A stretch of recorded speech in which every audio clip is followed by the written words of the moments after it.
Good morning.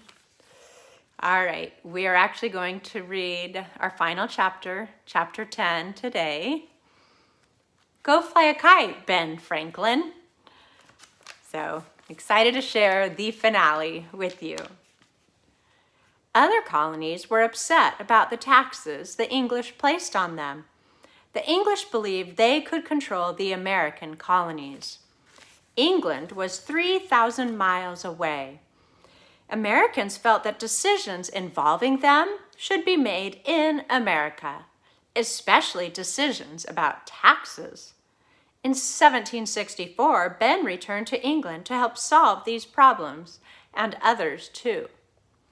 That year, the English passed the Stamp Act. This meant that Americans had to pay a tax on all the sugar, paper, tea, coffee, and newspapers they bought from England. And they weren't allowed to buy from any other countries. Many Americans were angry about the Stamp Act. They said it was unfair that Americans had no representatives in the English Parliament, where the tax laws were made. Ben was upset too, so he used his wit, charm, intelligence, and energy to change the law, and he did. In 1766, the stamp law ended. Ben was a hero in America. People were proud of his inventions and his work as a diplomat. Ben now had time to travel around England and Europe.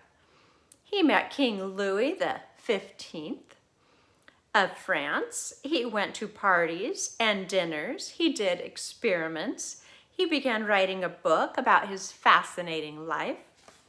But trouble returned in 1767 when England passed new tax laws. King George III believed that he had the right to make the Americans pay taxes to England. The Americans disagreed. They stopped buying tea, coffee, paper, glass, and other things from England. Ben worked to get these unfair taxes changed. In 1770, Ben's efforts paid off. All the new taxes except one were dropped. Only tea would still be taxed. King George III wanted the Americans to know he had the power to do what he wanted to do to the colonies. Ben thought that if England and America could not be friends, they would become enemies. The 13 American colonies might even want their independence from England. In 1773, an event happened that split Americans further from the English. An English ship loaded with tea entered Boston Harbor. The English said the tea tax had to be paid. The Americans said they would never pay it. One night in December 1773, American patriots disguised as Native Americans slipped on board the ship. They dumped the hated tea into the sea. Americans celebrated this Boston Tea Party. The English were angry. King George III sent an army to live in Boston until the tea was paid for. On April 19, 1775, English soldiers shot at American patriots at Lexington and Concord, Massachusetts. American patriots shot back. The Revolutionary War had begun. George Washington was made general of the American Army. Ben knew it was time for him to leave England. His English friends were now his enemies. Ben arrived home on May 5th, 1775. He was 69 years old. He was sick. His legs hurt so much he could hardly walk. His wife Deborah had died while he was gone. Ben longed for peace and quiet. Instead, he was pushed into the revolution. America needed Ben's help, and he was glad to give it. Representatives from the 13 colonies were meeting in Philadelphia. Ben was elected to go to this Continental Congress.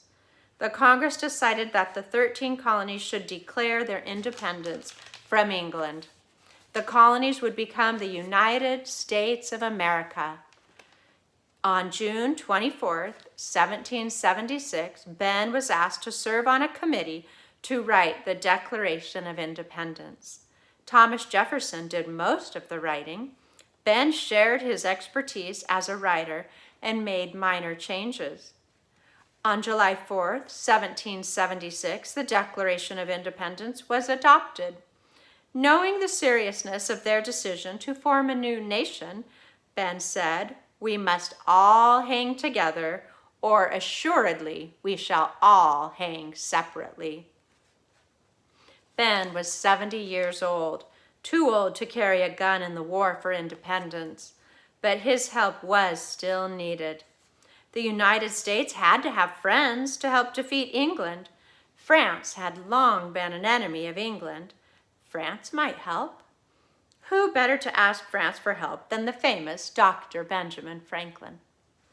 Ben was in France by the end of 1776. He was wildly popular. He wore a coonskin cap. He went to parties and special dinners. Ben's image was on plates, boxes, and rings.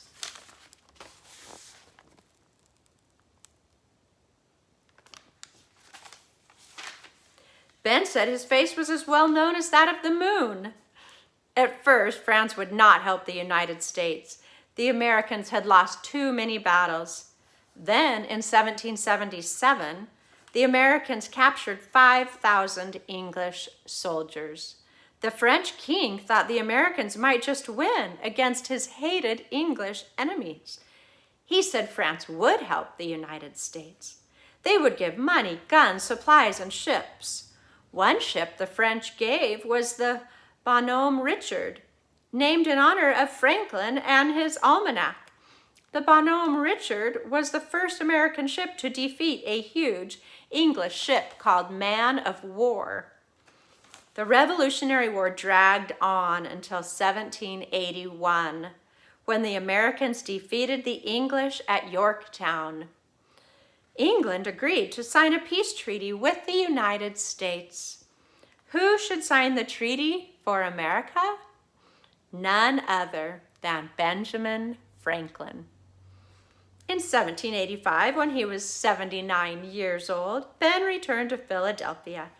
He wanted to come home quietly. Instead, there was a great celebration. Church bells rang, cannons fired, flags fluttered. Thousands of people cheered their hero at his homecoming.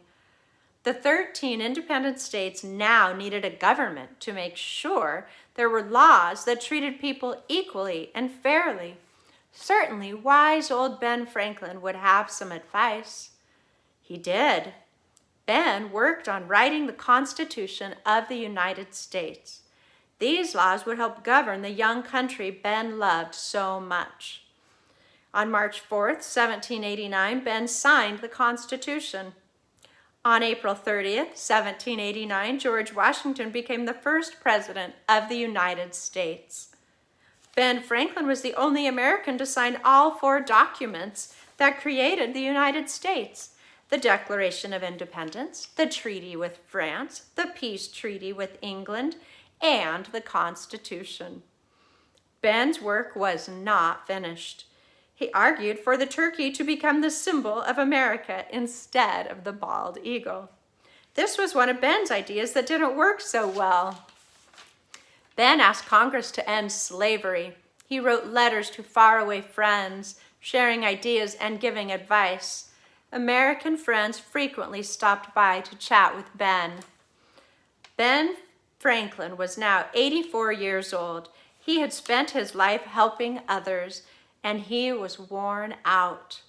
On April 17th, 1790, Ben died in his sleep. Ben Franklin had written in Poor Richard's almanac, "If you would not be forgotten, as soon as you are dead and rotten, either write things worth reading or do things worth the writing." As usual, Ben Franklin had followed his own advice. Who would have guessed all Ben Franklin would accomplish when he was born that cold January day in 1706? Wow, what a great man. Oh, what a good example for all of us. Great wisdom, hardworking, honest, wasted not. Oh, I was definitely inspired by Benjamin Franklin. So along with all of his good advice, remember, it's cool to be kind. Hard work makes you feel good. Oh, that was something Ben Franklin said. And ask, Mom, Dad, what can I do to help? All right, you guys, have a great day. Bye.